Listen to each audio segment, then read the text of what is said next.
ونصلي ونسلم على سيدنا ومولانا محمد رسوله النبي الأمين المكين الحنين الكريم الرؤوف الرحيم وعلى آله الطيبين الطاهرين المطهرين وصحبه الكرام المتقين المخلصين المكرمين. أما بعد، أعوذ بالله من الشيطان الرجيم. بسم الله الرحمن الرحيم. ليس على الذين آمنوا وعملوا الصالحات جناح فيما طعموا إذا ما اتقوا وآمنوا وعملوا الصالحات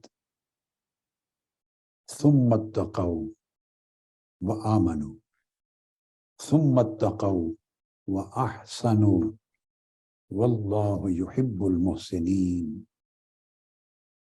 صدق اللہ مولانا العظیم. معزز مشائخ علماء کرام، اساتذہ و معلمات، اور بالخصوص حضرات معتکفین و معتکفات، آج کا موضوع انشاءاللہ تعالی وہ ہے رویہ احسان، اور اس کے ساتھ ایک توضیحی چھوٹا سا جملہ کہہ دوں جو لکھا جائے گا خطابات کے عنوان کے طور پر، اور وہ موضوع ہے ہر ایک کے ساتھ بھلائی. یہ آج کا موضوع ہے ہمارا. اس کے لیے میں نے قرآن مجید سے سورہ المائدہ کی آیت نمبر 93 تلاوت کی ہے.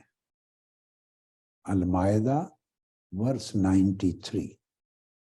اس میں ذکر ہے صحابہ کرام میں ان لوگوں کا جو پچھلی زندگی کفر کی، شرک کی، اسلام قبول کرنے سے پہلے دور جاہلیت کی زندگی ترک کر کے آ گئے تھے، یا بعض اسلامی احکام کے اترنے سے پہلے کی زندگی کے بارے میں انہیں تشویش رہتی تھی، فکر مندی رہتی تھی. یہ فکر مندی بھی ایمان کی علامت ہے. حالانکہ جب اسلام کا، شریعت کا، قرآن کا حکم کسی چیز کو منع کرنے کا، حرام ڈکلیئر کرنے کا، کسی چیز سے روکنے کا نازل ہی نہیں ہوا تو وہ چیز شرعاً حرام نہیں تھی. ایک سمپل سی بات ہے. اللہ نے جب تک ایک چیز کو منع نہیں فرمایا تو وہ حرام نہیں ہے. حرام وہ چیز اس دن سے ہوتی ہے جب اس کی حرمت کا حکم نازل ہوتا ہے. جب اللہ اور اللہ کا رسول کسی چیز کو حرام ڈکلیئر کرتے، منع کر دیتے، نہیں آ جاتی، اس سے آنورڈ وہ چیز ممنوع ہے. اور جب تک اللہ اور اللہ کے رسول نے حکم صادر نہیں فرمایا کہ یہ نہ کرو، یہ نہ کھاؤ، یہ نہ پیو، یہ کام منع ہے، حرام ہے، تو جب تک اللہ پاک نے ایسا کوئی حکم صادر نہیں فرمایا، جب شراب حرام نہیں ہوئی تھی مثلا، تو جو لوگ پیتے تھے تو انہیں اس وقت پینے کا کوئی گناہ نہیں تھا، کیونکہ اللہ نے اس کو حرام ڈکلیئر نہیں کیا، اللہ کے رسول نے اس فعل کو حرام ڈکلیئر نہیں کیا. اسی طرح ہے جیسے نماز فرض نہیں ہوئی تھی، نماز کا حکم نہیں اترا تھا، تو لوگ نماز آف کورس نہیں پڑھتے تھے، انہیں پتہ ہی نہیں تھا، تو اس کو تارک صلاۃ نہیں کہہ سکتے کس نے نماز نہیں پڑھی. نہیں، نماز فرض ہی نہیں ہوئی تھی، حکم ہی نہیں آیا تھا. جب تک روزے فرض نہیں ہوئے تھے، حکم نہیں آیا تھا، تو لوگ اگر روزے نہیں رکھتے تھے تو انہیں تارک صوم تو نہیں کہتے. سو اسی طرح ہر حکم پر امر ہو یا نہیں، اس پر اس کا اطلاق کر لیں. اب جو بات کہنا چاہتا ہوں تفصیل میں گئے بغیر، تو جو لوگ مسلمان ہوئے تھے اور جب اسلام کے احکام نازل ہو گئے اور اس عمل کے کرنے کے اوپر وعید شدید نازل ہو گئی، تو جو اہل ایمان تھے ان کا ایمان اتنا قوی تھا کہ انہیں تشویش اور فکر اور پریشانی لائق رہتی تھی کہ جو زندگی گزر گئی اس کا کیا بنے گا. اس کی ایک مثال اور دے دیتا ہوں آپ کو سمجھانے کے لیے کہ حضور نبی اکرم صلی اللہ علیہ وآلہ وسلم نے جب ہجرت مدینہ فرمائی تو 18 ماہ تک، 1.5 سال تک آپ نماز پڑھاتے تھے مسجد اقصیٰ کی طرف منہ کر کے، القدس جس کو آپ عمومی طور پہ بیت المقدس کہتے ہیں ہم لوگ، تو بیت المقدس کی طرف چہرہ انور کر کے نماز پڑھاتے تھے، وہ قبلہ تھا۔ اور یہ عمل 1.5 سال قائم رہا ہجرت مدینہ کے بعد بھی۔ پھر حکم آ گیا، قرآن مجید کی معروف آیت ہے، آپ ہمیشہ سنتے ہیں، اعوذ باللہ من الشیطان الرجیم، قد نرى تقلب وجهك في السماء فلنولینک قبلۃ ترضاها۔ پھر حکم آیا فول وجهك شطر المسجد الحرام۔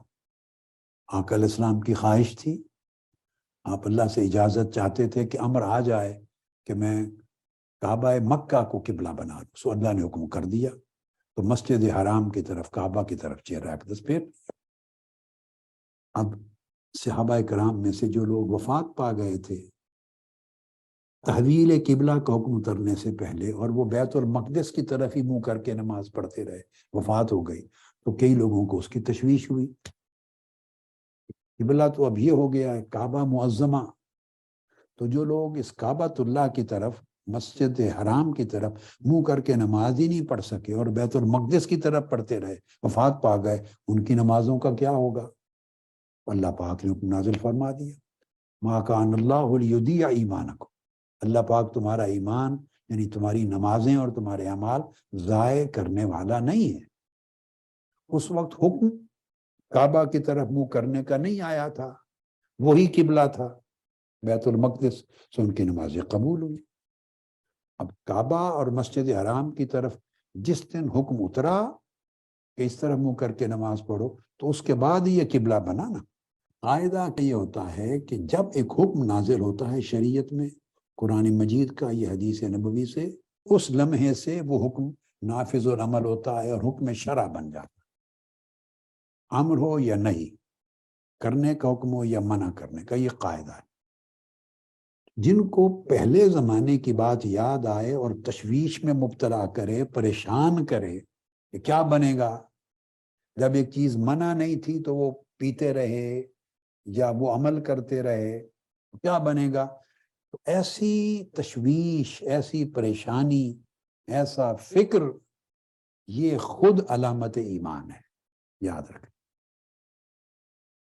کیونکہ ایمان ہے تو اسے یہ خیال آ رہا ہے، فکر آ رہی ہے اپنی آخرت کی، اپنے عمل کے قبول ہونے یا قبول نہ ہونے کی، یا اللہ کی بارگاہ میں گناہ ہونے یا گناہ نہ لکھے جانے کی۔ یہ جو فکر آتی ہے، یہ خوف پیدا ہوتا ہے، یہ فکر، یہ خوف، یہ اٹ سیلف ایمان ہے۔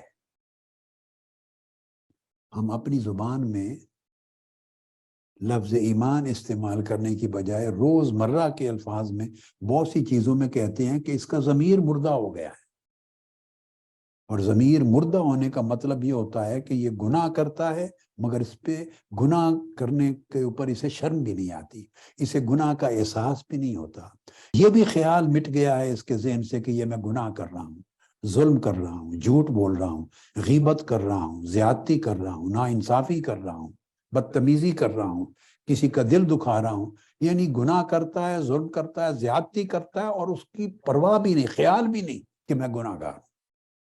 عرف عام میں کہتے ہیں اس کا ضمیر مردہ ہو چکا ہے، اور جس کا ضمیر ہماری اصطلاح میں زندہ ہوتا ہے تو اس میں ضمیر اس کو ملامت کرتا ہے، اولاً اسے گناہ کرنے سے روکتا ہے، منع کرتا ہے کہ یہ غلط ہے، یہ ناجائز ہے، یہ حق تلفی ہے، یہ ناانصافی ہے، یہ گناہ کا کام ہے، یہ ظلم ہے، اللہ نے منع کیا، اللہ کے رسول نے منع کیا، جہنم کی طرف لے جائے گا، میرے اعمال برباد کرے گا۔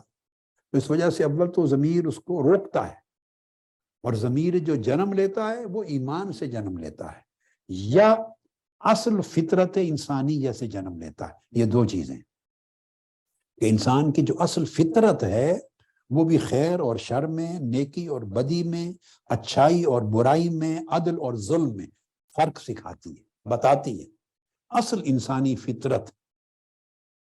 اگر اس کو کسی نے خراب نہ کر دیا ہو. اور ثانیاً پھر ایمان انسان کو متوجہ کرتا ہے، رہنمائی کرتا ہے.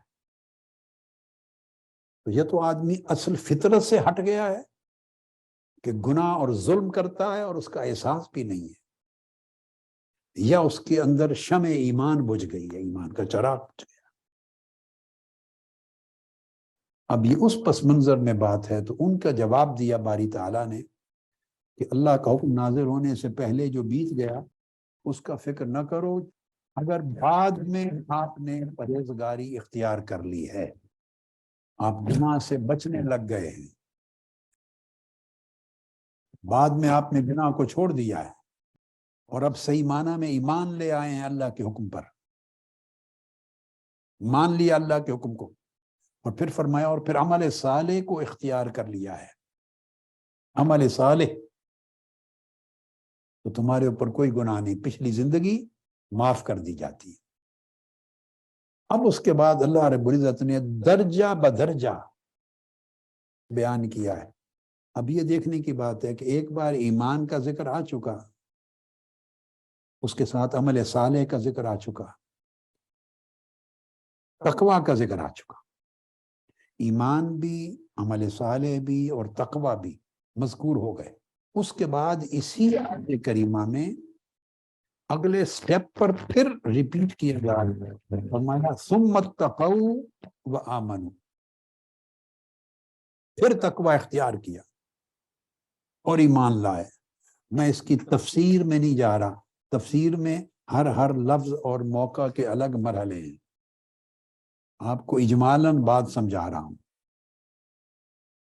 تو ایمان کے بعد پھر اسی آیت میں دوبارہ ایمان کا ذکر کیا، تقوی کے بعد پھر تقوی کا ذکر کیا، عمل صالح کے بعد پہلے فرمایا تھا لیس علی الذین آمنوا وعملوا الصالحات، جو لوگ ایمان لے آئے ہیں اور عمل صالح کرتے ہیں ان پر کوئی گناہ نہیں، اگر وہ تقوی پہ رہیں، ایمان پر قائم رہیں اور عمل صالح کو قائم رکھیں. اب آپ نے دیکھا ایک ہی آیت کریمہ ہے اور اسی کے اندر ایمان کا ذکر ہے، پھر عمل صالح کا ذکر ہے، پھر تقوی کا ذکر ہے. دو لفظ بیان ہونے کے بعد پھر ایمان کا ذکر، پھر عمل صالح کا ذکر، پھر تقوی کا ذکر. اس سے کیا معلوم ہوتا ہے؟ جو میں سمجھانا چاہتا ہوں وہ یہ کہ ایمان کا سفر کبھی ختم نہیں ہوتا. ایمان ہمیشہ روبہ ترقی رہتا ہے. مومن کا ایمان، مومن کا ایمان. اس لیے ایک ہی مقام پر بار بار ایمان کا ذکر کرنا، اس کا ریلیونس یہ ہے کہ مومن کا ایمان ایسا نہیں کہ لایا اور وہاں رک گیا، نہیں، اس میں ترقی ہوتی رہتی ہے، ترقی ہوتی رہتی ہے. اور جب ترقی ہوتی ہے تو اس کی لمٹ ہی کوئی نہیں. اس طرح عمل صالح، نیک عمل، اس میں ترقی ہوتی رہتی ہے. ہر شخص کے ایمان کے حال کے مطابق اس سے عمل صالح کا درجہ بھی الگ مطلوب ہے. اے بی سی ڈی 4 آدمی بیٹھے ہیں، اے کے لیے ایک مرتبہ عمل صالح کا سفیشنٹ ہے، بی کے لیے سفیشنٹ نہیں ہے، اسے اس سے اوپر کا عمل صالح کرنا چاہیے. اس کا درجہ اونچا ہے، اس کے پاس علم زیادہ ہے، معرفت زیادہ ہے، فقہ زیادہ ہے، ایمان زیادہ ہے، مرتبہ زیادہ ہے. پھر ایک نے تقوی کیا، دوسرے کا تقوی اس سے پورا نہیں ہوتا، اس تقوی سے اوپر دوسرے کا تقوی اور اوپر جانا چاہیے. اور یاد رکھ لیں عمل صالح میں اگر آپ فوکس اللہ کی ذات پہ کر دیں، کسی بھی نیک عمل میں اللہ کی ذات پہ فوکس کر دیں کہ میرا اللہ مجھے دیکھ رہا ہے اور میں اللہ کی نظر سے غائب نہیں ہوں اور اللہ کے معائنہ اور مشاہدہ میں ہوں، اور اپنے دل کے حال کو اس تصور کے ساتھ اس کی نگرانی کرے، اس کی نگہبانی کرے، محافظت، حفاظت کرے. اور اگر حفاظت کرے تو یہ عمل صالح، یہ تقوی ہو جاتا ہے. اس مراقبہ کے ساتھ، اس نگہبانی کے ساتھ یہ تقوی بن جاتا ہے. تو اس لیے ایمان کو بیان کیا، اس کے ساتھ عمل صالح کو بیان کیا، اس کے ساتھ تقوی کو بیان کیا. یہ تینوں چیزیں آپس میں جڑی ہوئی ہیں اور یہ آپ کے درجے کو اوپر لے کے جاتی ہیں. یہ بیان کر کے اس کے بعد پھر فرمایا ثم اتقوا وآمنوا، پھر تیسری بار ذکر آ رہا ہے، تیسری بار ایک ہی آیت، پھر تقوی اختیار کیا اور آمنو، یعنی ایمان پھر اس درجے کے مطابق اور آگے بڑھا کے لے گئے۔ جو تقوی بڑھتا چلا جاتا ہے تو ایمان کا درجہ بلند ہوتا چلا جاتا ہے۔ اس طرف جو ایمان کا درجہ بلند ہوتا ہے اسی طرح تقوی بلند ہوتا چلا جاتا ہے، اعمال صالحہ بلند ہوتے چلے جاتے ہیں۔ اب ثم اتقوا آمنو کہہ کر اب چوتھی بار پھر ارشاد فرمایا ثم اتقوا، پھر تقوی اختیار کرتے ہیں۔ یہ اس کا میں نے خلاصہ سمجھا دیا کہ ایمان، دوسرا نیک عمل، تیسرا تقوی، یہ ایسی چیزیں ہیں کہ ہر وقت ان میں ارتقاء رہتا ہے، ترقی رہتی ہے، درجہ بدرجہ بلندی رہتی ہے، کہ مومن ایمان، عمل صالح اور تقوی کے باب میں کبھی ایک جگہ سٹیٹک نہیں ہوتا، رک نہیں جاتا کہ اس نے جو کرنا تھا کر لیا۔ اسی طرح علم ہے، ہر نیکی کی مثال یہی ہے، ہر نیکی کی مثال یہ ہے۔ نیکی اگر کی اور اس جگہ رک گئی اور بندے کو فکر نہ ہوئی کہ میں اس کو اور اونچا کروں، اور اونچے درجے پہ لے جاؤں، اور اونچے درجے پہ لے جاؤں، تو وہ نیکی پھر نیکی نہیں رہتی۔ اور یہ اسی وقت پاسبل ہوتا ہے کہ جب اس کی فکر دامن گیر رہے، تو پھر تقوی اختیار کیا۔ اور یہ بیان کر کے تین بار، 4 بار سب چیزوں کو، ایمان کو، عمل صالح کو، تقوی کو ریپیٹڈلی بیان کر کے اس کے بعد فرمایا وَأَحْسَنُوا۔ احسنو کا عام طور پہ جو ترجمہ کرتے ہیں وہ ہے کہ اور نیکی کی، مگر یہ لفظ ہے جو آج کا موضوع ہے، نیکی کی، بھلائی کی، مگر اس کا اصل لفظ ہے اور احسان کیا۔ احسان حقیقت میں ایک ایسا لفظ ہے قرآن مجید کا، حدیث نبوی کا، کہ کوئی اردو زبان میں کوئی لفظ اس کے صحیح ترجمے اور مفہوم کو بیان کرنے کا حق ادا نہیں کر سکتا۔ انگلش میں اس کو ایکسیلنس کہہ دیتے ہیں، میکسیمم، کوئی رائچسنس کہہ دیتا ہے، کوئی محسن کو ورچوس کہہ دیتا ہے، کوئی پائٹی کہہ دیتا ہے، اس سے بندہ پائس ہو گیا، ورچوس ہو گیا، رائچس ہو گیا۔ میکسیمم اس کے عمل کو ایکسیلنٹ کہہ دیا، گڈ سے بھی بیٹر درجے سے بھی اوپر ایکسیلنٹ کہہ دیا۔ تو یہ الفاظ ہیں جو اشارہ دیتے ہیں، مگر احسان کے اصل معنی اور مراد کا احاطہ نہیں کر سکتے۔ حقیقت میں ہے یہ بھلائی، مگر بھلائی کا آخری درجہ، بڑا بلند ترین درجہ، اس کو احسان کہتے ہیں۔ اس لیے اللہ رب العزت نے اس آیت کریمہ میں ایمان کا ذکر کیا، پھر عمل صالح کا ذکر کیا، اس کے بعد پھر تقوی کا ذکر کیا۔ آپ دیکھیں احسان کو کس مقام پر جا کے لایا اللہ، کس جگہ پہ جا کے بیان کیا ہے۔ پہلے ایمان کو، پھر عمل صالح کو، اس کے بعد پھر تقوی کو، پھر ایمان کو، پھر عمل صالح کو، اس کے بعد پھر تقوی کو، پھر ایمان کو، پھر تقوی کو۔ 8 مرتبہ یہ درجات، ایمان، تقوی، عمل صالح کے بیان ریپیٹڈلی کرنے کے بعد 9ویں مقام پر جا کر فرمایا وَأَحْسَنُوا، 9ویں منزل ہے، اس کو احسان کا درجہ دیا۔ جب ایمان اپنے آخری منزل پہ پہنچتا ہے، عمل صالح آخری منزل پہ پہنچتا ہے، تقوی آخری مقام پر پہنچتا ہے، تو اس وقت بندے کی دل و دماغ کی، قلب کی، اس کے عمل کی، اس کے اخلاق کی، اس کی نیت کی جو حالت ہوتی ہے وہ حالت احسان ہوتی ہے۔ اس میں بھلائی اور نیکی وہ عروج پر پہنچ چکی ہوتی ہے۔ آسنو کر کے اب فرمایا واللہ یحب المحسنین، 10واں مقام یہ دیا کہ پھر وہ بندہ محسن ہو جاتا ہے، اور اللہ پاک جو لوگ محسن ہو جائیں ان سے محبت کرتے ہیں۔ یہ ہے محسن، یعنی احسان، جس کو میں نے عرف عام میں سمجھایا، اور وہ احسان کا مفہوم کیا ہے؟ ہر ایک سے بھلائی۔ اب اگر آپ اس کو سادہ طریقے سے سمجھنا چاہیں کہ اتنا بڑا درجہ احسان کا، کہ ایمان بھی ترقی کر کے ادھر ہی جا رہا ہے، عمل صالح بھی ترقی کر کے ادھر ہی جا رہا ہے، تقوی بھی ترقی کر کے ادھر ہی جا رہا ہے، اور یہ سارے مرتبے ترقی کرتے کرتے کرتے جس منتہائے کمال پہ پہنچتے ہیں اس کو احسان کہتے ہیں۔ اس کے ساتھ میں ایک حدیث نبوی بھی ایڈ کر دوں آقا علیہ السلام صلی اللہ علیہ وسلم کی حدیث مبارک، معروف حدیث ہے، بخاری اور مسلم کی متفق علیہ، حدیث جبریل کہتے ہیں اس کو، اور حدیث احسان بھی کہتے ہیں۔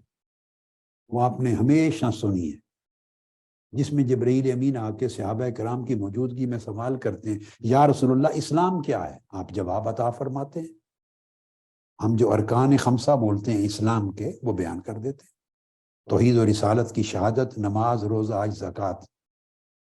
پھر پوچھتے ہیں ایمان کیا ہے؟ پھر آقا علیہ السلام ارکان ایمان بیان فرما دیتے ہیں۔ تیسرا سوال کرتے ہیں احسان کیا ہے؟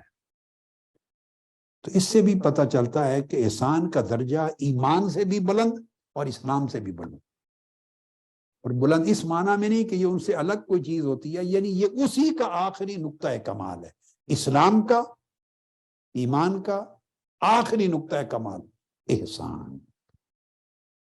اور آقا علیہ السلام نے فرمایا احسان کے بارے میں، اس کی تعریف آگے تذکرہ آ جائے گا، اسی کو میں اگلے موقع پر کوٹ کرتا ہوں۔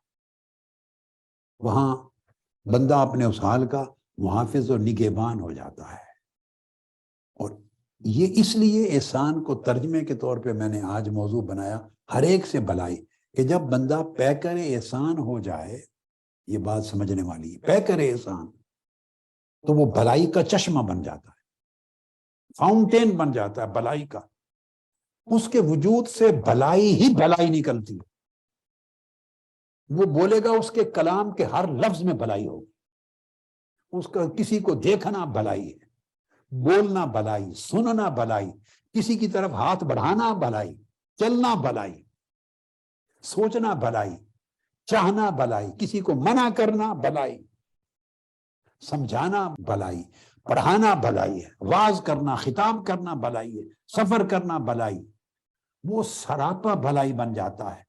تو جب بندہ مرتبہ احسان پہ پہنچتا ہے اور محسن ہوتا ہے، تو محسن کا مطلب ہے سراپا بھلائی، یعنی اس شخص کے وجود سے، اس کے ہاتھوں سے، اس کی زبان سے، اس کی سوچ سے کسی کے ساتھ کوئی شر اور کسی کے ساتھ کوئی نقصان اور بدی ہو ہی نہیں سکتی۔ اس کی زندگی سے شر کے جو منابع ہیں وہ بند ہو چکے ہوتے ہیں، یعنی اس کی زندگی میں بھلائی کا ایسا چشمہ کھل جاتا ہے، ایسا چشمہ کھل جاتا ہے کہ اس سے صادر ہی نہیں ہو سکتا ظلم، گناہ، کسی کے ساتھ نا انصافی، زیادتی، حق تلفی، جھوٹ، غیبت، چغلی، شکایت، کسی کو نقصان پہنچانا، اس کی جان کو، اس کی مال کو، اس کی عزت کو، اس کی شہرت کو، اس کے دل کو دکھ پہنچانا، ایسے عمل اس سے صادر ہی نہیں ہو سکتے۔ تو جب ایسے عمل اس سے صادر ہی نہ ہو سکیں، اس وقت کہتے ہیں کہ یہ سراپا بھلائی ہے، اور یہ ہر ایک سے بھلائی کرنے والا ہے، اور یہ سراپا احسان ہے، اور اس کا درجہ اللہ کے ہاں محسن کا درجہ ہے، محسنین میں شمار ہو گیا۔ اب یہ چیز کیسے ہوتی ہے؟ قرآن مجید کی ایک اور آیت کریمہ الاحزاب، اور اس کی آیت نمبر 35 ہے۔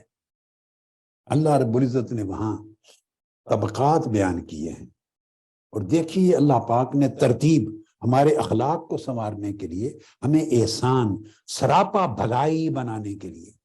اب آج کا پیغام میرے معتکفین بھائیوں کو اور معتکفات بہنوں اور بیٹیوں کو، اور ادھر معتکفین بیٹوں کو، یہ ہے کہ سراپا بھلائی بننے کا عزم کرنا ہے۔ آپ کے وجود سے بھلائی پھوٹے، جیسے چراغ جلتا ہے نا، چراغ تصور لے آئیں، بلب ہے، ٹیوب ہے، چراغ ہے، اس سے ظلمت نکلتی ہے؟ بولیے، چراغ سے اندھیرا نکلتا ہے؟ چراغ سے بولیے اندھیرا نکلتا ہے؟ کبھی دیکھا نکلتے ہوئے اندھیرا؟ کیا نکلتا ہے چراغ؟ صرف روشنی روشنی نکلتی ہے۔ اس کو احسان کہتے ہیں، کہ انسان چراغ بن جائے۔ اب اس کی سمتیں ہیں، جیسے چراغ ہے یا بلب ہے تو اس کی سمتیں ہیں نا، دائیں بائیں، آگے پیچھے، درمیان کے اطراف ہیں۔ انسان کی بھی اطراف ہیں، سمجھے، انسانی شخصیت کی بھی اطراف ہیں، اس کا برین، سوچ، یہ بھی ایک طرف ہے، اس کی شخصیت کی ایک طرف ہے۔ اس کی سوچ میں کسی کے لیے برائی نہ ہے، بس خطر۔ جب سوچ میں ہی برائی نہیں آئے گی تو اس کے منہ سے برائی نکلے گی کیسے؟ زبان اتنی پاک ہو جاتی ہے نور کی طرح کہ اس کی زبان سے برائی، گالی گلوچ، غلاظت، غیبت، چغلی نکل ہی نہیں سکتی۔ اللہ پاک اس کو چراغ بنا دیتا ہے، روشنی بنا دیتا ہے۔ روشنی ظلمت کو ختم کرتی ہے۔ اللہ کے بندو، روشنی سے ظلمت اور تاریکی نہیں نکلتی۔ اللہ پاک چاہتا ہے کہ میرا بندہ مومن، بندہ محسن بن جائے، اور محسن ہونے کا معنی یہ ہے کہ اس سے تاریکی نکلے ہی نہ، نور ہی نور نکلے۔ جب بولتا ہے تو خیر نکلتی ہے، کرتا ہے تو خیر نکلتی ہے۔ اب قرآن مجید نے فرمایا، یہ جو سورہ احزاب کی آیت ہے، دیکھیے کیا کیا خوبیاں جمع کی ہیں۔ فرمایا ان المسلمین والمسلمات، کہ سب سے پہلے تو کیا ہے کہ مسلمان مرد اور عورتیں یعنی اللہ کے حضور جھکنے والے بن جائیں، سبمٹ کر دیں اپنی ول کو، اپنی ول، اپنے ارادے کو، اپنی خواہشوں کو، اپنی احوا کو، اپنی ترجیحات کو۔ مسلم اور مسلمہ کا مطلب ہے سبمٹ کر دیں اللہ کے حضور۔ You submit your will to Almighty Allah. You submit your desire to Almighty Allah. You submit your thought to Almighty Allah. آپ اپنی سوچ کو اللہ کے حضور سبمٹ کر دیتے۔ سر جھکا دینا اور دل نہ جھکانا، یہ اللہ کے ساتھ دھوکا ہے۔ ہم سر جھکاتے ہیں نماز میں، دل نہیں جھکاتے۔ ہم جسم جھکاتے ہیں، روح نہیں جھکاتے۔ اپنا وجود جھکاتے ہیں، اپنی خواہش نہیں جھکاتے، اپنی ترجیح نہیں جھکاتے۔ اندر جو ہماری سمجھ ہے اسی پر اکڑے رہتے ہیں۔ اس کو توڑنا ہے۔ تو فرمایا اللہ کے حضور جھکنے والے مرد اور عورتیں۔ اس کے بعد فرمایا والمومنین والمومنات، اور پھر ایمان لانے والے مرد اور ایمان لانے والی عورتیں۔ تو اس کا مطلب ہے کہ بن دیکھے اللہ وعدہ کرتا ہے کہ تم میرے آگے جھک گئے ہو نا، اس جھکنے کا نتیجہ جنت، اور تم نہیں جھکے، اس اکڑنے کا نتیجہ دوزخ ہے۔ تو لوگوں نے نہ جنت دیکھی ہے نہ دوزخ دیکھی ہے، تو بن دیکھے مان لیں کہ اس کا نتیجہ یہ ہوگا، اس کا نتیجہ یہ ہوگا، کیونکہ میرے مولا نے فرمایا، وہ مومنین مومنات بن جاتے ہیں۔ اتنا یقین قائم ہو جائے اپنے اندر، اللہ کا ہر کیا ہوا وعدہ پورا ہوگا، اللہ کے رسول کی بتائی ہوئی ہر بات پوری ہوگی، اس پر اتنا یقین ہو جائے۔ ہم جب اللہ کے احکام پر عمل نہیں کرتے تو حقیقت یہ ہے ہم برائے نام اعلان کرنے والے ہیں ایمان کے، مگر ہمارے من میں یقین نہیں ہے۔ اگر یہ یقین ہو کہ اس ظلم سے دوزخ کی آگ میں جلیں گے، اس ناانصافی سے دوزخ میں دھکیلا جائے گا، اونتے منہ ڈالا جائے گا، گھسیٹ کے پھینکا جائے گا دوزخ میں۔ اللہ کا فرمان ہے قرآن میں سینکڑوں مقامات پہ درج، جھوٹ بولیں گے تو جہنم میں، دھوکہ کریں گے جہنم میں، ظلم کریں گے جہنم میں، نافرمانی کریں گے جہنم میں، بغاوت کریں گے جہنم میں، چوری کریں گے جہنم میں، لوگوں کا مال لوٹیں گے جہنم میں، ناپ تول میں کمی کریں گے جہنم میں، غیبت چغلی کریں گے جہنم میں، برائی کریں گے جہنم میں، لوگوں کا حق چھینیں گے جہنم میں۔ یہ اللہ کے فرمان ہے، ان میں ایک جملہ بھی میرا نہیں ہے، سب قرآن مجید میں اور حدیث نبوی میں۔ اب اگر اس پر یقین ہو کہ جہنم ہے اور اس عمل سے میں جہنم کی آگ میں جھونکا جاؤں گا، جلایا جاؤں گا، تو بندہ اس سے رکتا ہے۔ پھر تیسری چیز فرمائی والقانتین والقانتات، ہر وقت اللہ کے حضور رجوع رہتا ہے ان کا، اللہ کی طرف ہمہ وقت رجوع رہنے کا مطلب پھر یہ ہے کہ منشا مقصود اللہ کی ذات ہو جاتی ہے ان کی، جو عمل کرتے ہیں اللہ کے لیے کرتے ہیں، رکتے ہیں کسی بات سے تو اللہ کی خاطر رکتے ہیں کہ اس نے منع فرما دیا ہے، بھلائی کرتے ہیں اللہ کے لیے کرتے ہیں، نیکی کرتے ہیں اللہ کے لیے کرتے ہیں، تبلیغ کرتے ہیں، واعظ کرتے ہیں، خطاب کرتے ہیں، تعلیم و تربیت کرتے ہیں اللہ کے لیے، اس لیے نہیں کہ اس سے میری شان و شوکت بن جائے، میرا نام دنیا میں روشن ہو، لوگ میری تعظیم و تکریم کریں۔ جو ہی آپ کے دل میں یہ خیال آیا آپ بت پرست ہو گئے، بت پرست ہو گئے، یہ شرک ہے۔ کیسے دین کے کام ہے جس کے اندر شرک لپٹا ہوا ہے جو ہم کرتے ہیں؟ نفس نے ہمیں مشرک بنا رکھا ہے۔ مشرک ہونے کا معنی یہ ہے کہ ہم بھلے کوئی کام کریں مگر غرض صرف اللہ کی ذات اور اس کی رضا کی بجائے کچھ اور ہو. غرض و تکریم ہے، خواہ اس سے پیسے ملیں، خواہ اس سے میرا معاش قائم ہو جائے، دین کا کام، آخرت کا کام، اور دل میں خواہش ہو اپنے نفس کی، اپنی عزت کی. اور آپ کہیں کہ نہیں جی میں تو دل میں ایسا خیال نہیں رکھتا، تو دیکھ لیں کبھی آپ کو اپنی مطلب کی جگہ پہ کرسی نہ ملے تو پھر نفس سے پوچھیں کیا فیل کر رہا ہے. آپ کو ایک لمحے جواب مل جائے گا کہ اللہ کے لیے کر رہے ہیں یا کوئی اور چیز بھی ساتھ شامل ہے. آپ کا استقبال نہ ہو، لوگ کھڑے نہ ہو، آپ پوچھیں، آپ کو پتہ چل جائے گا ایک لمحے میں. لوگ ہاتھ نہ چومیں، آپ کو پتہ چل جائے گا. آپ کی بات کو اپریشیٹ نہ کریں، آپ کو پتہ چل جائے گا. نفس بولے گا کہ کس کے لیے کر رہے ہیں. تو جو اللہ کے لیے کرتا ہے وہ لوگوں کے رسپانس کی پرواہ نہیں کرتا، وہ لوگوں کے رد عمل کی پرواہ نہیں کرتا، وہ بے نیاز ہوتا ہے. اللہ کے پیغمبر بے نیاز ہو کر اللہ کی دعوت دیتے، اللہ کا پیغام پہنچاتے. لوگوں کے رد عمل کو دیکھ کر اگر کوئی کرتا تو کوئی بھی لوگوں کے ساتھ نیکی نہ کر سکتا. خالصتاً لوجہ اللہ، اس طرح رجوع رہتا ہے اللہ کی طرف، اور جھکے رہتے ہیں اللہ کی طرف. جھکاؤ اور رجوع. پھر والصادقین والصادقات، پھر سچائی والے لوگ ہیں، سچ بولتے ہیں، سچ سوچتے ہیں، سچ کی ڈیل کرتے ہیں. ہر ایک کے ساتھ سچائی ہے، ان کے من میں، ان کی زبان پر، ان کی سوچ میں، ان کے ہر فعل اور عمل میں سچائی ہے. وہ جھوٹ کا سوچ نہیں سکتے، دھوکہ دہی کا سوچ نہیں سکتے. ہم سچ بھی بولتے ہیں تو گول مول کر کے کئی تہہ دار لفظوں میں، اس میں بھی دھوکہ ہوتا ہے.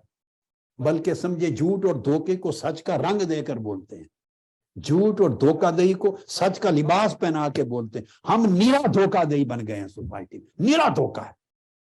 ہمارے اندر سب جھوٹ ہے، مکاری ہے، عیاری ہے. اللہ رب العزت نے انسانی شخصیت کے ایک ایک گوشے کو پکڑ کر ایک ترتیب بنائی ہے. فرمایا والصادقین والصادقات، ظاہر و باطن کی اصل سچائی ہے.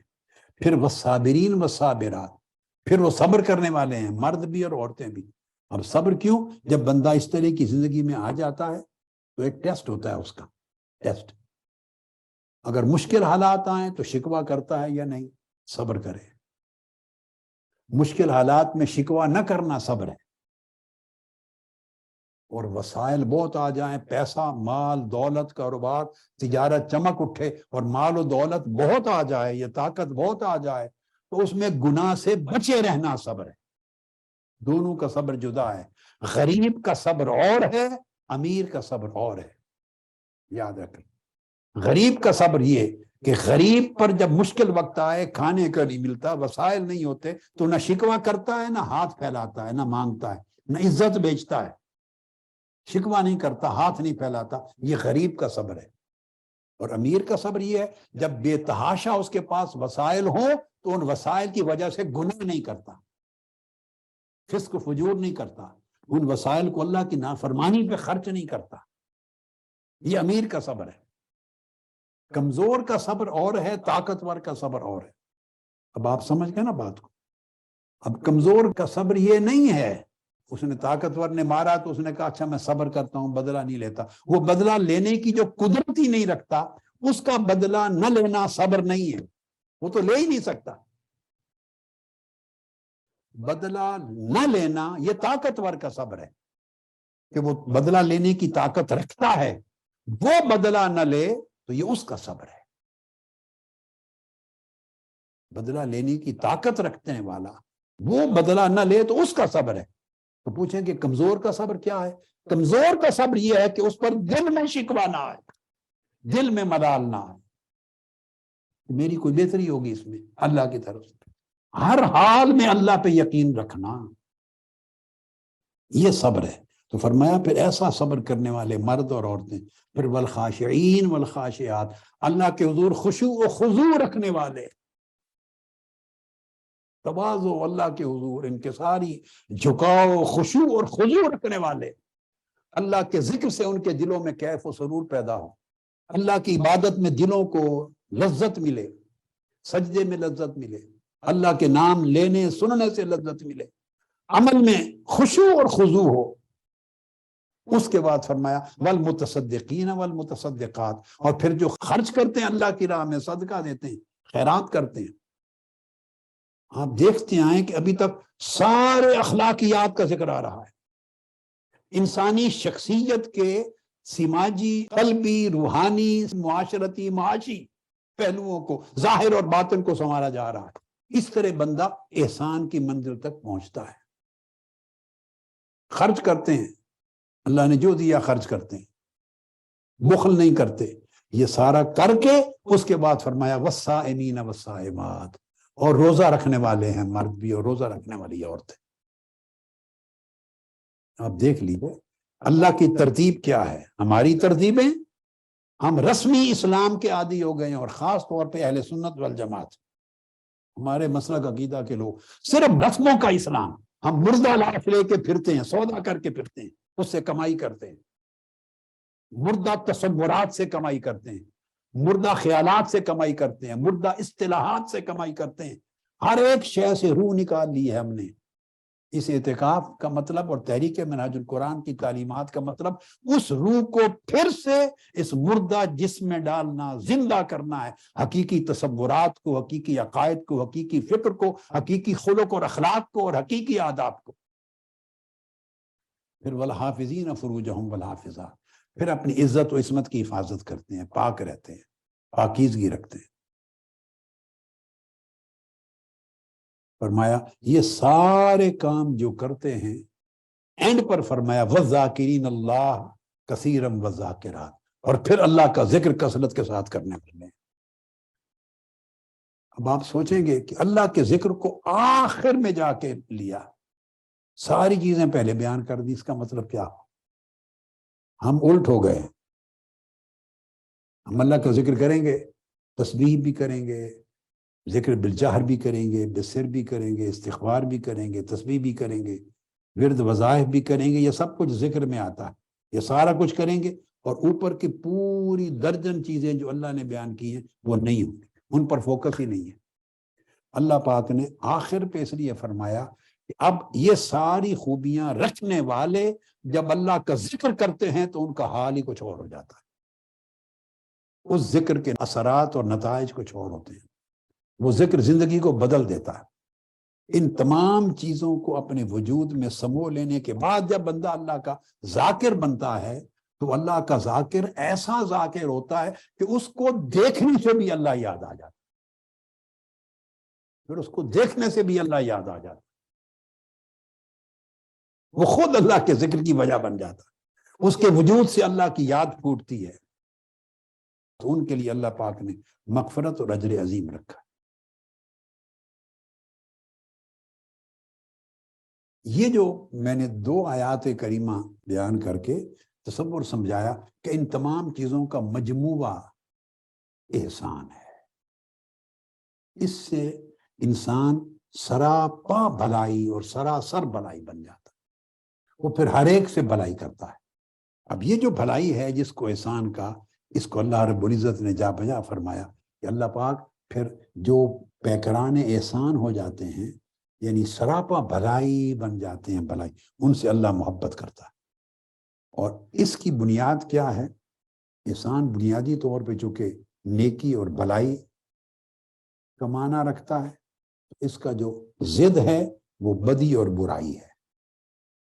اب اللہ رب العزت نے فرمایا ہر ایک سے بھلائی کرنے کا جو میں نے آج عنوان دیا، ہر ایک کے ساتھ بھلائی، ہر ایک سے بھلائی، یہ قرآن مجید کی سورہ الرعد میں ہے۔ الرعد آیت نمبر 22 فرمایا وَيَدْرَؤُونَ بِالْحَسَنَةِ السَّيِّئَةِ، جو محسن احسان والے لوگ ہیں، اللہ کے محبوب بندے، وہ کیا کرتے ہیں کہ ہر برائی کو بھلائی کے ذریعے ہی رد کرتے ہیں۔ کوئی برائی ہو، اس کا سامنا ہو تو برائی کو دور کرتے ہیں بھلائی کے ذریعے، بدی کو دور کرتے ہیں نیکی کے ذریعے، ظلم کو دور کرتے ہیں انصاف کے ذریعے۔ یدرؤون بالحسنہ السیئہ، جو بھی برائی ہو اس کو اچھائی، نیکی اور بھلائی کے ذریعے دور کرتے ہیں، کیونکہ ان کا وجود سراپا بھلائی ہے۔ اب ان سے ظلم صادر ہی نہیں ہو سکتا، وہ برائی کر نہیں سکتے، کسی کی حق تلفی کر نہیں سکتے، ظلم کر ہی نہیں سکتے، کسی کے ساتھ دھوکہ کرنا وہ دھوکہ کر ہی نہیں سکتے، کسی کو نقصان پہنچانا وہ نہیں کر سکتے، کسی کو غصہ دلانا، تکلیف پہنچانا، اس کے جذبات مجروح کرنا، دل توڑنا، وہ یہ کر ہی نہیں سکتے۔ یہ ہے یدرؤون بالحسنۃ السیئۃ، یہ کردار ہو تو اس کو احسان کہتے ہیں۔ جب بندہ یہ رویہ اختیار کرتا ہے احسان کا اور سراپا بھلائی ہو جاتا ہے اور ہر ایک سے بھلائی کرتا ہے۔ آپ کے معتکفین اور معتکفات میں سے میں نے پہلے اشارہ دے دیا تھا، میں زیادہ نہیں عدد مانگتا، کم سے کم 3000 لوگ چاہتا ہوں کہ جو بیان کر رہا ہوں، پہلے کر چکا ہوں، آج کر رہا ہوں، آئندہ کروں گا، جو ظاہر و باطن میں اس کا 100% پیکر بن جائیں، نمونہ بن جائیں، اور ہر دوسرا شخص ان کو دیکھے تو کہے ہاں 100% یہ احسان کے پیکر ہیں، بھلائی کے پیکر ہیں۔ ان کا چہرہ نظر آئے تو مسکراہٹ کے سوا کچھ نہ ہو، چہرے پر غصہ دکھائی نہ دے، مروڑ نہ ہو، بات کریں تو ملاحت، نرمی، دھیما پن، شفقت اور محبت ہو، سوچیں جس کے بارے میں تو خیر بھلائی اس کے نفع کا سوچیں، حسد ان کے قریب نہ جائے، دل میں سخاوت ہو، ہاتھ میں سخاوت ہو، کردار میں نیکی ہو، پرہیزگاری ہو، تقویٰ ہو، ہمیشہ خیر کی بات کریں، اوئے توئے نہ کریں، غصہ نہ کریں، لڑائی نہ کریں۔ اب میں اور بات بتانا چاہتا ہوں، ان سے بھی کوئی لڑائی نہ کرے، ان سے کوئی جھگڑا نہ کرے۔ اب آپ ایک سوال کر سکتے ہیں مجھ سے کہ چلو جی میں تو جھگڑا نہیں کروں گا کسی سے، مگر یہ کیسے ہو، لوگوں کو کیسے کنٹرول کر سکتا ہوں کہ وہ بھی مجھ سے جھگڑا نہ کریں، یہ میری شکایت نہ کریں؟ بس یہی تو بات ہے ساری۔ اگر آپ پیکر بن جائیں بھلائی کا تو کوئی آپ کی شکایت کر ہی نہیں سکتا، بھلائی کا پیکر بن جائیں کوئی آپ سے جھگڑا کر ہی نہیں سکتا، کیونکہ کیا کرے گا، گالی دے گا نا آپ کو، جھگڑا گالی دے گا، آپ کی شکایت کرے گا، آپ کی غیبت کرے گا، آپ کو برا بھلا کرے گا، آپ کو للکارے گا، جو کچھ بھی کرے گا۔ آپ کا طرز عمل کیا ہے؟ یدرؤون بالحسنۃ السیئۃ، آپ نے اس کا جواب ہی نہیں دینا گالی کا، غصے کے جواب میں غصہ کرنا ہی نہیں، چغلی کے جواب میں چغلی کرنی نہیں، وہ آپ کی شکایت کر رہا ہے، شکایت کے جواب میں شکایت کرنی نہیں، وہ آپ کے سامنے جھوٹ بول رہا ہے، آپ پر الزام لگا رہا ہے، آپ سے پوچھا جاتا ہے آپ کیا کہتے ہیں، آپ کہیں جی میرے اندر خطا ہوگی، آپ کہیں ہوگی میری کوئی خطا جو مجھے نہیں نظر آئی، میرے بھائی کو نظر آئی، اللہ ان کو اجر دے کہ مجھے متنبع کر دیا۔ جب آپ کی بولی یہ ہوگی، بولے کون جھگڑا کرے گا؟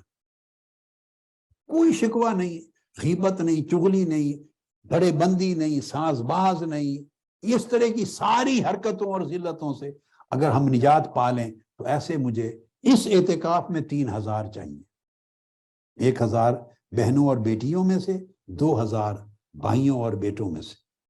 اگر اتنے لوگ نہیں ملیں گے آپ تو کیا ہوگا؟ میں یہی فیل کروں گا نا کہ چلو ابھی اتنے تیار نہیں ہیں، بس کوئی بات نہیں، کوئی ناراضگی نہیں ہے، مگر جھوٹا وعدہ نہ کریں مجھ سے۔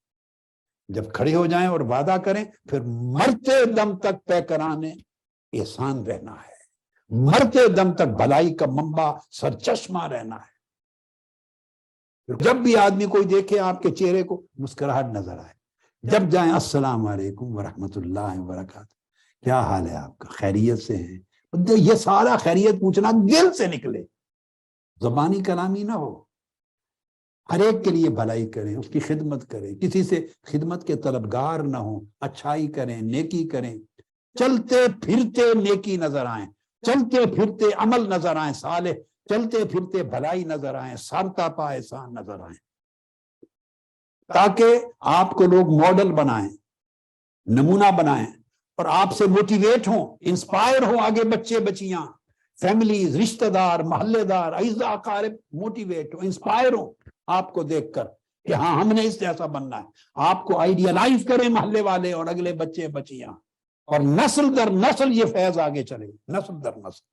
اس سال میں 3000 چاہتا ہوں، جس کو پتا ہے کہ میری طبیعت میں غصہ ہے، میں نے کنٹرول کر ہی نہیں سکنا اور پھڈا ہونا ہی ہونا ہے میرا، اور ٹکر جانے ہیں سر، شکوہ شکایت ہونا ہے، وہ غلط وعدہ نہ کرے، مجھے دھوکے میں نہ رکھے، صرف وہ کریں جو برداشت کر سکتا ہے، جو چراغ بنتا ہے اور ہر سم سے روشنی روشنی نکلتی ہے، غصے کو مٹانا مارنا ہوگا، شکوہ شکایت کو مٹانا مارنا ہوگا، نیکی بھلائی احسان خوش خلقی مسکراہٹ سخاوت عفو و درگزر اس کا پیکر بننا ہے، پھر نماز اور عبادت اور مشن کی خدمت۔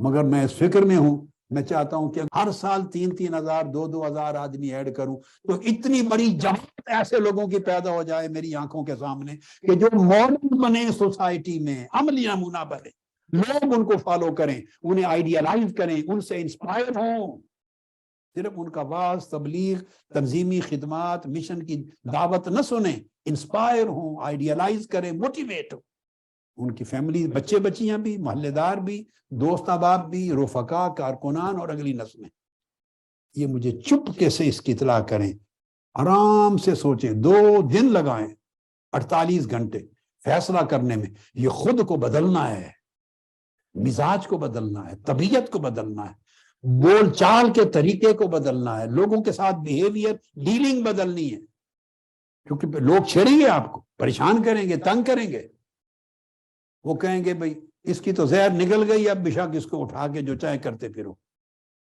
تو ایسا نہ ہو کہ کل کو پھر زہر جوش میں آ جائے تو ہفتہ مہینہ 3 مہینے چل کے کہیں گے جی بہت ہو گیا، تو اس کے بعد پھر جوش آ گیا ہے کہ میں بھی ہاں، بس میں کو مارنا ہے، تو 48 گھنٹے سوچ کے پھر جواب دیں۔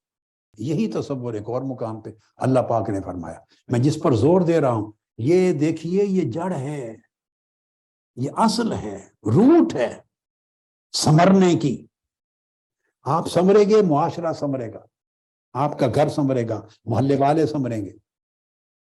پہلے وقتوں میں جب ہم بچے ہوتے تھے، چھوٹے اور جوان ہوتے تھے، 1 2 بندے پورے محلے میں ان کو لوگ آئیڈیالائز کرتے تھے، ان سے انسپائر ہوتے تھے، چھوٹا بڑا بچہ بچی مرد عورت ہر کوئی ان کا حیا کرتا تھا، احترام کرتا تھا، زبان سے ایک لفظ بول دیتے تھے ہر کوئی مانتا، وہ قدروں کا زمانہ تھا، ویلیوز کا۔ اب قرآن مجید سورہ فصلت آیت نمبر 34 میں اب یہ تصور ایک اور انداز سے فرمایا، اللہ پاک نے فرمایا وَلَا تَسْتَوِي الْحَسَنَةُ وَلَا السَّيِّئَةُ ادْفَعْ بِالَّتِي هِيَ أَحْسَنُ، یہ پھر قرآن مجید نے زور دی، اللہ رب العزت نے فرمایا کہ نیکی اور بدی یعنی بھلائی اور برائی کبھی برابر نہیں ہو سکتے، فیصلہ کر، ہم مکسچر ہیں، میں ان کی بات نہیں کرتا جو نیری بدی یا برائی کا پیکر بن گئے ہیں، انہیں چھوڑ دیں، ہماری کیفیت کیا ہے، ہم مکسچر ہیں، مکسڈ ہیں، بھلائی اور برائی کا مکسڈ، نیکی اور بدی کا مکسچر ہے، ہر شخص مکسچر ہے، نیکی کے عنصر بھی ہیں، ڈپارٹمنٹس ہیں ہمارے بنے ہوئے، میرے پیارے بیٹوں، یوتھ لیگ کے بیٹے، MSM کے بیٹے، میرے نوجوان بیٹے جو اعتکاف پہ آئے ہوئے ہیں، اور میری نوجوان بیٹیاں، نیکی اور بدی کا ایک پورا مشروب ہے، ہم مکسچر ہیں، معجون بنی ہوئی ہے، کئی خانوں میں نیکی ہے، کئی خانوں میں بدی اور برائی ہے، بدی اور برائی مزاج سے نکلتی ہے، کلچر کا حصہ بنتی ہے، اثرات لیتی ہے، مزاج اور طبیعت کا حصہ ہے، ہم اس کو کبھی برائی سمجھتے ہی نہیں، ہم سمجھتے ہیں نیکی ہے، نماز پڑھ لی تو ہم نیک ہیں، روزہ رکھ لیا نیک ہیں، اعتکاف پہ آ گئے نیک ہیں، منہاج القرآن کی رفاقت لے لی نیک ہیں، اور دینی کسی جماعت کی ممبرشپ لے لی نیک ہیں، تبلیغ پہ چلے گئے ہم نیک ہیں، حج کر لیا، عمرہ کر لیا نیک ہیں، صدقہ خیرات کر لیا نیک ہے، روزہ افطار کروا لیا نیک ہے، محفل نعت کروا لی، میلاد پاک کروا لیا، 11ویں شریف کروا لی نیک ہے، درس دے دیے، مسجدیں بنوا دی، تبلیغی کام کر لیا، اور نیکی کے ہزارہ کام ہیں وہ کر لیے تو ہم سمجھتے ہیں نیک ہیں۔ یعنی کسی نے پوچھا ہے کہ یہ 3,000 صرف پاکستان کے لیے ریسٹرکٹڈ ہے؟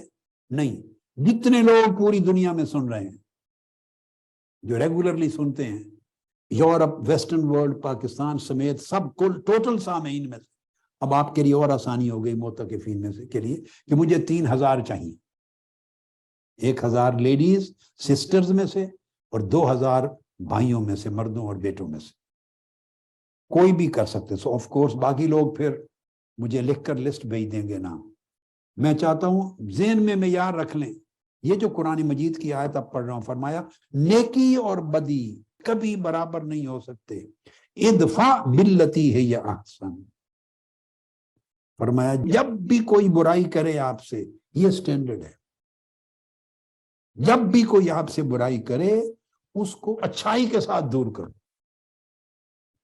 باللتی ہی احسن، اچھے طریقے سے، اچھائی پر مبنی طریقے سے دور کرو۔ اور جب آپ یہ کرتے ہیں تو اس میں نے جیسے پہلے بتایا نا کہ غصہ بھی چھوڑنا ہوگا فدر، اللہ رب العزت نے اس کا بھی تعریف دی ہے، جنت کا ذکر کیا، فرمایا اعوذ باللہ من الشیطان الرجیم وجنت عرضها السماوات والارض اعدت للمتقین، فرمایا وہ جنت جس کی چوڑائی میں زمین اور آسمان کی ساری کائنات آ جاتی، وہ بھی اس کا ایک حصہ بن جاتی، فرمایا وہ جنت تیار کی گئی ہے صرف متقین کے لیے۔ ہمارے ہاں جھوٹی ہوپس دی جاتی ہیں، اپنے مطلب اور لالچ اور اپنے پیٹ کے لیے یا اپنے دھندے کے لیے جھوٹی ہوپس دیتا ہے اور لوگوں کو عمل صالح اور تقوی اور احسان کی راہ پر گامزن ہونے میں رکاوٹ بنتا ہے۔ ہر شخص ہمارے یہاں جس کا انفلوئنس ہے وہ جنت کے سرٹیفکیٹ دے رہا ہے بیٹھ کر، ہر شخص شفاعت کرنے والا ہے، ہر شخص جنت پہنچانے والا ہے۔ ہمارے عقیدہ اور مسلک میں ہوپس ایکسپلائٹ کر دی گئی ہیں، اتنی ناجائز طریقے سے ان کو غالب کر دیا گیا ہے کہ ہم لوگ عمل صالح کی اہمیت سے ہی غافل ہو گئے ہیں، تقویٰ کی اہمیت سے غافل ہو گئے ہیں، نیکی کی اہمیت سے غافل ہو گئے ہیں۔ ہم سمجھتے ہیں کچھ کام کر لیے تو سارا ہی بیڑا پار ہے۔ یہاں بیڑا پار کرنے والے بہت ہیں ہمارے یہاں، اور ان کو یہ خبر نہیں کہ یہ بیڑا غرق کر رہے ہیں۔ یہود اور نصارہ، بنی اسرائیل کا قرآن مجید جا بجا ذکر کرتا ہے، وہ کہتے تھے کہ ہم چند دنوں کے عذاب کے علاوہ کوئی ہم پر دوزخ نہیں آئے گی۔ اللہ پاک نے فرمایا یہ تمہاری امانی ہیں، تمہاری جھوٹی ہوپس ہیں، تمہارے من گھڑت تصورات ہیں، تم نے اپنے لیے بنا رکھے ہیں۔ اللہ کا ایک قاعدہ ہے، اصول ہے، ہر ایک پر یکساں اپلائی ہوتا ہے۔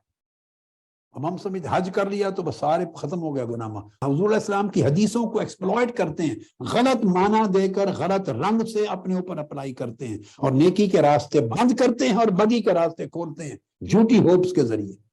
ہر سال عمرہ کر رہا ہے تو سارے گناہ معاف ہو گئے، پھر ظلم کریں، گناہ کریں، زیادتی کریں، حق تلفی کریں، حرام خوری کریں، کرپشن کریں، جھوٹ بولیں، دھوکہ کریں، لوگوں کی حق تلفی کریں، ہم پھر اس راستے پر چل پڑتے ہیں۔ بزرگوں اولیاء اللہ کے عرس میں چلے گئے، بزرگوں کے ہاتھ چوم لیے، نذرانہ دے لیا، جنت مل گئی۔ دین میں ایسا کوئی تصور نہیں ہے، میں گارنٹی کے ساتھ آپ کو بتا رہا ہوں۔ میں خود آپ کو منہاج القرآن کی بات کرتا ہوں، منہاج القرآن کے رفیق بن گئے، سیدھا جنت میں مل گئی۔ ایسی کوئی ضمانت نہ کوئی شخص دیتا ہے نہ دے سکتا ہے۔ ادھر وابستہ ہو گئے، منہاج القرآن پہ خرچ کر لیا، کسی دینی مدرسہ پہ خرچ کر لیا، کسی اور جماعت پہ خرچ کر لیا، نیک کام پہ خرچ کر لیا، ساری جنت آپ نے الاٹ کروا لی۔ ایسا نہیں ہوتا، دین مذاق نہیں ہے۔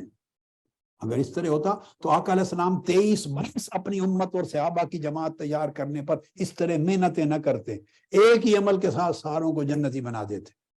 ایسا نہیں، وہ جہاد بھی کرتے، ان کے جسم تلواروں کے ساتھ لخت لخت ہوتی، خون بہتے، نمازیں پڑھتے، تہجد پڑھتے، جہاد کرتے، صدقے کا وقت آتا خیرات کرتے، رات بھوکے رہتے، روزے رکھتے، پریشان حالیوں سے گزرتے، تقوی اختیار کرتے، احتیاط کرتے، اخلاق اپناتے، رات دن آقا کی بارگاہ میں جاتے، دین کے لیے سفر کرتے، دین کو سر بلند کرنے کی قربانیاں کرتے۔ کون سا شعبہ زندگی تھا جس میں محنت نہیں کرتے تھے؟ یہ ساری محنتیں ملا کر انہیں اس راستے پر لے جاتی تھی۔ یہ پورا پیکج تھا، ٹوٹیلٹی تھی نیکی کی، دین کی، ایمان کی، احسان کے مرتبے کی جو آقا علیہ السلام نے دی تھی۔ ہم نے چھوٹے چھوٹے جز بنا کر ایکسپلائٹ کر کے غلط معنی دے کر اپنے پیٹ، اپنے دھندے اور کاروبار کے لیے لوگوں کو نیکی کی راہ کے اندر جو استعداد اور ہمت اور ارادہ اور آرزو اور کوشش کرنے کا جو جذبہ تھا وہ مٹا کے ختم کر دیا۔ اور یہ خرابی زیادہ ہمارے مسلک اہل سنت میں ہوئی ہے، کیونکہ دوسرے مسالک کے لوگ ہر ایک کی اپنی خرابیاں اور اپنی اچھائیاں ہوتی ہیں، ہر طرف اسراف اور ہر طرف کمی بیشی ہوتی ہے، افراط و تفریط ہوتا ہے۔ وہ تو ایسی زیادہ ہوپس کو چونکہ مانتے نہیں، وہ صرف محنت کو مانتے ہیں، تو ان میں یہ خرابی داخل نہیں ہوگی، ان میں اور طرح کی چیزیں ہوں گی۔ ادھر یہ خرابی داخل ہو گئی، نعت پڑھ لی، اہل بیت اطہار کا ذکر کر دیا، نعرے لگا دیے، یہ ساری خیرات اور حسنات کے منبع ہیں، ہم ان کے نوکر، ان کے جوڑوں کی گرد اپنی آنکھوں کا سرما بنانے والے ہیں، ہماری شفاعت کرنے والے ہیں۔ مگر جو کچھ ہم نے بنا لیا ہے تصور، یہ ان کی تعلیمات نہیں ہیں. بس محفل کر لی ہے، اس کے بعد نہ پھر نماز کا فکر، نہ روزے کا، نہ دین کی عبادات کا، نہ طاعت کا، نہ اوامر، نہ نواہی کا. اپنی زندگی کے اندر دین کہاں ہے ہمارا؟ محفلوں کا دین ہے ہمارا. محفل سجی تو واہ واہ سر دھن لیے، نعتیں بھی پڑھ لی آقا علیہ السلام کی بارگاہ میں. محفل سجی، قرات بھی کر لی، پروگرام ہوا تو خوب رونق بھی بنا لی. یعنی موسم اور موقع اور مجلس اور محفل اور عرس اور مواقع کا دین ہے ہمارا. باقی پوری زندگی میں دین کہاں ہے؟ شب و روز کی پوری زندگی میں بیوی بچوں کے ساتھ برتاؤ میں دین کہاں ہے؟ ماں باپ کے برتاؤ میں دین کہاں ہے؟ بھائی بہنوں کے ساتھ برتاؤ میں دین کہاں ہے؟ دوستوں کے ساتھ برتاؤ میں دین کہاں ہے؟ پڑوسیوں کے ساتھ، خاندان کے ساتھ، خونی رشتہ داروں کے ساتھ، حلقہ احباب میں عام برتاؤ میں دین کہاں ہے؟ گفتگو میں دین کہاں ہے؟ چلنے پھرنے، اٹھنے بیٹھنے میں، آداب میں دین کہاں ہے؟ دین یہ ہے کہ پوری زندگی میں نظر آئے. ہمارا دین محفلوں میں نظر آتا ہے، بس مجلسوں میں خاص خاص موقع پر نظر آتا ہے. موسمی دین ہے ہمارا. یہ میری ذمہ داری ہے کہ اللہ اللہ کے رسول کی حق بات آپ تک پہنچاؤں تاکہ آپ اپنی زندگی میں تبدیلی پیدا کریں. اس لیے اللہ پاک نے فرمایا کہ متقین کے لیے جنت بنائی گئی ہے، محض امید رکھنے والوں کے لیے نہیں. دین کا کیا تھا؟ ایمان کا تصور تھا، خوف اور رجا دونوں کا جمع کرنا.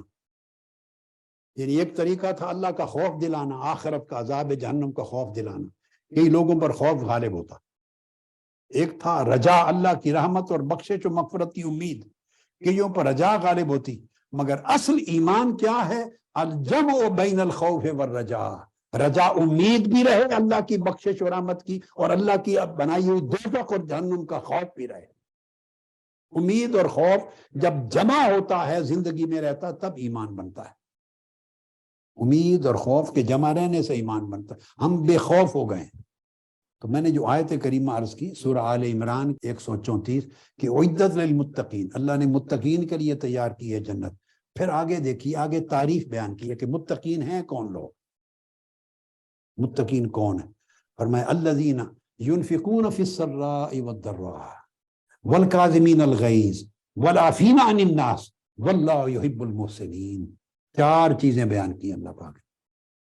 متقین وہ ہیں کہ جو چھپے بھی خرچ کرتے ہیں اللہ کی راہ میں، ضرورت مندوں کی کفالت کرتے ہیں، حاجت روائی کرتے ہیں، اور کھل کر اعلانیہ بھی خرچ کرتے ہیں تاکہ اور لوگ بھی، دکھلاوے کے لیے نہیں، اس لیے تاکہ اور بھی موٹیویٹ ہوں، تاکہ یہ عمل صدقہ خیرات کا سوسائٹی میں بڑھے. تو خرچ کرتے ہیں اپنے اموال میں سے. والکاظمین الغیظ، غصہ ضبط کرتے ہیں. یہ نہیں فرمایا کہ انہیں غصہ آتا ہی نہیں. اگر غصہ آتا ہی نہ ہو تو ضبط کرنے کا حکم کیوں دیتے؟ غصہ آتا ہے. 2 باتیں سمجھیں، آتا ہے غصہ ایک، اور دوسری بات دوسرے کی نیکی پہ غصہ نہیں آتا. یعنی کوئی آدمی آپ کی تعریف کریں تو تب غصہ آئے گا آپ کو. اب میں سوال کرتا ہوں، کب کرتے ہیں؟ کوئی آدمی آپ سے زیادتی کرے، ظلم کرے، ناجائز کرے، آپ کی چغلی کرے، آپ کے ساتھ زیادتی، حق تلفی ہو، تو تب غصہ آتا ہے نا؟ بتائیں، ایسے ہی ہے نا؟ تو غصہ تو آتا ہی تب ہے جب کوئی زیادتی کرتا ہے. اگر کوئی شخص آپ سے بھلائی کرے، نیکی کرے، احسان کرے تو اس پر تو غصہ نہیں آتا، خوش ہوتے ہیں. کوئی آپ کی عزت کرے، تکریم کرے تو غصہ نہیں آئے گا. غصہ تو آتا ہی تب ہے جو کوئی زیادتی کرے. تو غصہ آنے کا محل ثابت ہو گیا نا کہ آتا کب ہے؟ آتا ہے کسی کی زیادتی پر. اب اس کسی کی زیادتی پر آنے والا غصہ، اس کو فرمایا والکاظمین الغیظ، اس غصے کو ضبط کر لیتے ہیں. یہ متقین کی علامت ہے. اسی کا نام تقویٰ ہے. اور غصہ آ گیا اور آپ نے نکال دیا، پھر قزم اور غیظ تو نہ رہا. کئی لوگ ایسے بھی کر سکتے ہیں کہ یہ ہم نے نکالا نہیں، اپنے اندر ہی رکھ لیا. وہ پھر کاظمین الغیظ نہیں ہے. نکالتے تو ایک گناہ تھا، اس سے زیادتی ہو جاتی، اپنے اندر رکھ لیا تو 24 گھنٹے وہ گناہ لے کے پھرتے ہیں. 24 گھنٹے جو غصہ لے کے پھرتے ہیں، نکالا نہیں ہے، تو اب مطلب ہے اس کے ساتھ نفرت بھی پالے ہوئے پھرتے ہیں. آپ بدگمانی بھی رکھتے ہیں اس کے لیے، غصہ بھی رکھتے ہیں، شکایت بھی رکھتے ہیں. ایک کی جگہ 10 گناہ اپنے اندر پال کے پھرتے ہیں. ہم نے جی غصہ نکالا نہیں پھر پی لیا، ہمارے نزدیک پینے کا مطلب ہے اپنے اندر رکھ لیا، نہیں، اندر سے نکال دینا، غصہ رہے ہی نہیں، یہ والکاظمین الغیظ۔ اور پھر اس کے بعد والعافین عن الناس، پھر لوگوں کو معاف کر دیتے ہیں، پھر معاف کرنا بھی سیکھیں۔ اب یہ جو اللہ پاک نے فرمایا والعافین عن الناس، یہاں بھی میرے ایک سوال کا جواب دیں، آپ کس کو معاف کرتے ہیں؟ جو آپ سے اچھائی کرے اس کو معاف کرتے ہیں؟ معاف کرنے کا محل کیا ہے؟ معاف کرنے کا موقع کیا ہے؟ آپ سے کوئی زیادتی کرے تو وہاں موقع آتا ہے معاف کرنے کا، یا آپ سے کوئی اچھائی کرے تو وہ موقع ہوتا ہے معاف کرنے کا؟ زیادتی کوئی کرے، ظلم کرے، ناانصافی کرے، غیبت کرے، آپ کے خلاف کچھ کہے، آپ کی بے عزتی کرے، تو آپ سے زیادتی کرے تو وہی موقع ہے نا معاف کرنے کا۔ برائی کرے، ظلم کرے، زیادتی کرے تو تبھی معاف کرنے کا موقع آتا ہے نا، خواہ وہ ساس ہو یا بہو ہو، یا اعزا اقارب ہوں، یا رشتہ دار ہوں، اور سہیلیاں ہوں، کوئی ہو۔ جب انسان فیل کرتا ہے کہ اس نے میرے ساتھ زیادتی کی ہے، ناجائز کیا، اسی پر غصہ آتا ہے، وہی سچویشن ہے، اللہ پاک فرماتے والعافین عن الناس، معاف کر دیتے ہیں لوگ۔ پہلے فرمایا غصہ رکھتے نہیں ہیں اپنے اندر، غصہ نہیں رکھتے، پھر فرمایا کہ زیادتی کرنے والے کو معاف کر دیتے ہیں۔ یہ ساری چیزیں بیان کر دی تو فرمایا واللہ یحب المحسنین، پھر اللہ پاک احسان کرنے والوں سے محبت کرتا ہے۔ یعنی تین چیزیں ایسی بیان کی اللہ رب العزت نے جس سے آپ پورے ماحول کو، معاشرے کو، خاندان کو، محلے کو، اعزا اقارب کو، کولیگز کو، جماعت کو آگ سے بچا سکتے ہیں، انتقام کی آگ سے، آگ بھڑکنے سے بچا سکتے ہیں۔ پہلا فرمایا ينفقون في السراء والضراء، انفاق، خرچ کرو، جس کے پاس وسائل ہیں وہ جہاں تک ہو سکتا ہے اس پر خرچ کرے تاکہ اسے غربت کی آگ سے بچا لے، کیونکہ اس غربت اور محتاجی کے نتیجے میں جو تباہی اور ہلاکت اس کے ایمان اور اخلاق کی ہونے والی ہے یا ہو سکتی ہے، اس سے اس کو بچا لے، تو آگ سے بچا لیا، آگ سے۔ دوسرا کظم الغیظ، غصہ پی لیا سے مراد ضبط کر کے ختم کر دیا، اس سے آپ نے اپنے آپ کو بچا لیا اور اس کو بچا لیا کہ جب بھی آدمی غصے میں بولے گا، غصے میں کہی ہوئی بات کبھی حق اور اعتدال کی بات نہیں ہو سکتی، جو غصے میں منہ سے جو کچھ نکلے گا وہ ناحق ہوگا، یقیناً لمٹ کراس کرے گا۔ یہ شان صرف اور صرف حضور نبی اکرم صلی اللہ تعالی علیہ وآلہ وسلم کی، آقا علیہ السلام کی شان، صرف آقا علیہ السلام کی، کہ آپ خوشی میں بولیں یا غصے میں بولیں کسی سے، آپ کی زبان اقدس سے سوائے حق کے کچھ اور نہیں نکلتا تھا۔ صحابہ کرام نے آپ سے پوچھا یا رسول اللہ، آپ جو بیان فرماتے ہیں ہمیں سب کچھ یاد نہیں رہتا، اجازت ہو تو سب کچھ لکھ لیا کریں؟ حدیث پاک آقا علیہ السلام نے فرمایا لکھ لیا کرو۔ پھر کسی نے کہا کہ کبھی حضور ناراض ہوتے ہیں کسی سے، کبھی خوش ہوتے ہیں، تو کیا ناراضگی میں کئی ہوئی بات بھی لکھیں گے؟ آپ نے فرمایا ہاں، اگر میں ناراضگی میں بھی بول رہا ہوں تب بھی لکھا کرو، کیونکہ اشارہ فرمایا اس منہ سے سوائے حق کے کچھ اور نہیں نکلتا۔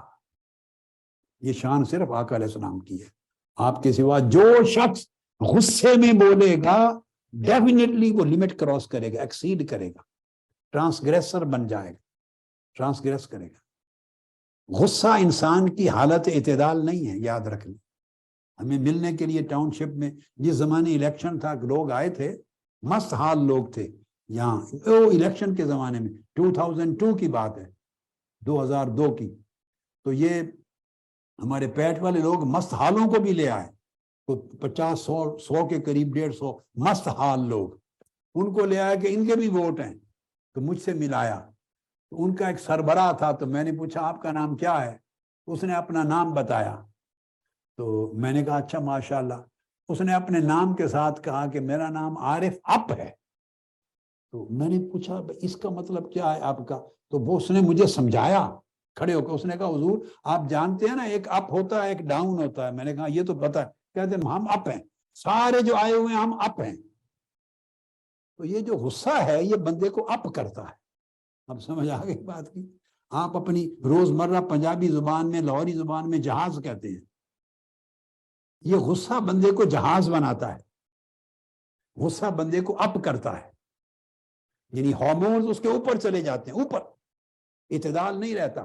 لہذا اس وقت جو سوچتا ہے، جو کہتا ہے، وہ ڈیفینیٹلی حق کو ایکسیڈ کر جاتا ہے، وہ اعتدال پر، حق پر نہیں ہوتا. اس لیے اللہ پاک نے فرمایا اس وقت جو بولے گا، بھلے وہ درست بھی تھا انیشلی، اس کے ساتھ زیادتی ہوئی تھی، دکھ کا اظہار کر رہا ہے، مگر غصے میں جو بولے گا یا جو حرکت کرے گا، اب وہ جو اس سے صادر ہو رہا ہے وہ اب حق نہیں ہے، اعتدال نہیں ہے، وہ ریونج فل ہے. اس وقت اینگر بندے کو ریونج فل بناتا ہے، نارمل نہیں رکھتا بندے کو. اسی اللہ پاک نے فرمایا بندے نارملائز رہے، اپنے آپ کو نارمل رکھ، اعتدال پہ رکھ، اپ نہ ہو، اور اس کی بجائے ڈاؤن رہیں، منکسر، تواضع، نیچے رہیں. بندے کا کام نیچے رہنا. اونچا ہونے کی بات کس نے سوچی تھی؟ ابلیس نے. اس نے میں کہا تھا انا خیر منہ، سب سے پہلا شخص زمین پر جس نے اونچا ہونے کی بات کی، اپ ہونے کی بات کی، وہ ابلیس تھا. اس نے کہا انا خیر منہ، میں اس سے بہتر ہوں. بس اس کی میں اس کو برباد کر گئی، اس کو لے ڈوبی. وہ ملعون بن گیا، قیامت تک کے لیے لعین ہو گیا، شیطان مردود. اور فرشتے جھک گئے تھے. ان میں سے بیشتر فرشتوں کو یہ سمجھ ہی نہیں آیا تھا شروع میں کہ انسان کو اللہ پاک زمین کے اوپر خلیفہ اور نائب کیسے بنا رہا ہے. اللہ سے پوچھا، مگر جب وقت آیا اس جدول آدم، سب جھک گئے. سو جو جھکتا ہے اللہ اس کو ملائکہ کی مانند علیین کا بندہ بنا دیتا. جو جھکتا ہے وہ علیین کا فرد ہوتا ہے، ملائکہ کی مثل.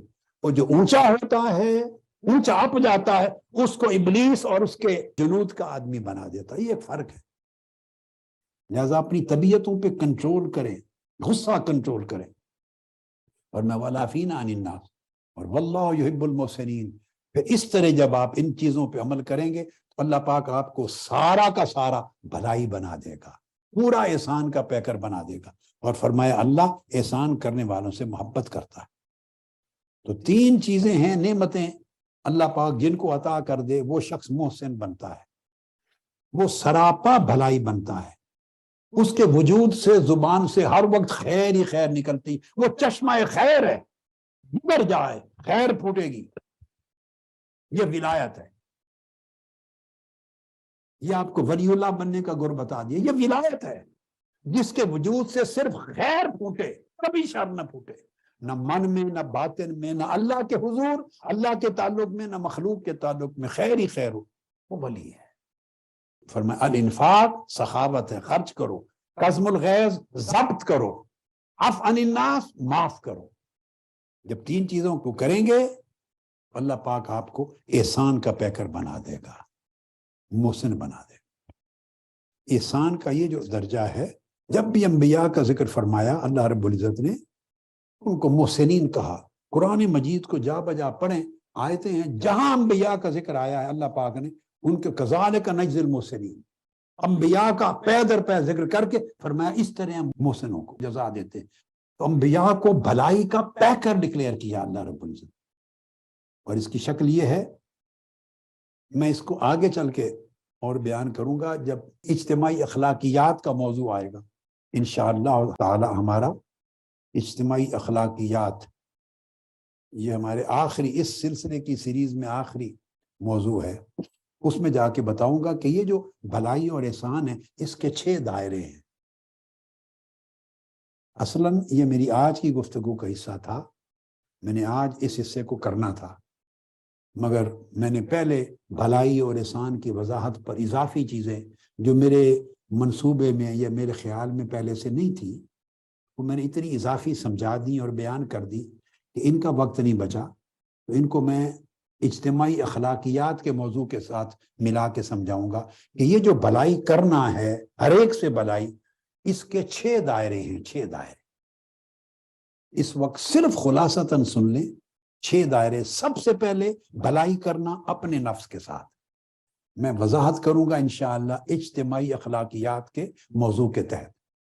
پہلا دائرہ اپنی جان کے ساتھ بھلائی، احسان. دوسرا دائرہ والدین کے ساتھ احسان، والدین کے ساتھ بھلائی، یہ دوسرا دائرہ۔ تیسرا دائرہ اپنے اعزاء اقارب کے ساتھ بھلائی، رشتہ داروں کے ساتھ بھلائی۔ چوتھا دائرہ ہے یہ جو زمینی زندگی ہے، اس زمینی زندگی پر رشتہ داروں کے بعد سب کمزوروں محتاجوں کے ساتھ بھلائی۔ پانچواں دائرہ تمام انسانی طبقات کے ساتھ بھلائی، ہر انسان کے ساتھ بھلائی، خواہ اس میں آپ کے عقیدے اور مذہب اور دین کا بھی کوئی مخالف کیوں نہ ہو، وہ بھلائی کے معنی ہے۔ اور چھٹا دائرہ اس کرۂ زمین پر بسنے والی ہر مخلوق کے ساتھ بھلائی، اب وہ حیوانات ہیں، نباتات ہیں، جمادات ہیں، ہر خالق کے ساتھ بھلائی، ہر مخلوق کے ساتھ۔ یہ احسان اور بھلائی کے 6 دائرے ہیں، اس سے پوری کی پوری زندگی کور ہو جاتی ہے۔ یعنی آپ کسی سطح پر کسی دائرے میں کسی سے بھی زیادتی نہیں کر سکتے۔ اللہ پاک نے آپ کو پیدا اس لیے کیا ہے کہ آپ بھلائی کریں، نیکی کریں۔ اگر آپ ایمان کو قبول کر چکے ہیں، اسلام کو اپنا دین اختیار کر چکے ہیں اور اللہ کی بندگی کی راہ پہ چل پڑے ہیں، مومن ہیں، تو پھر محسن بننے کا راستہ یہ ہے کہ زندگی کے 6 دائروں میں جہاں آپ اپنی جان سے، ذات سے شروع کرتے ہیں اور کائنات ارضی کی ہر شے کے ساتھ، حتیٰ کہ حیوانوں اور پودوں کے ساتھ بھی بھلائی کرتے ہیں، ان کو کچلتے اور مسلتے نہیں ہیں۔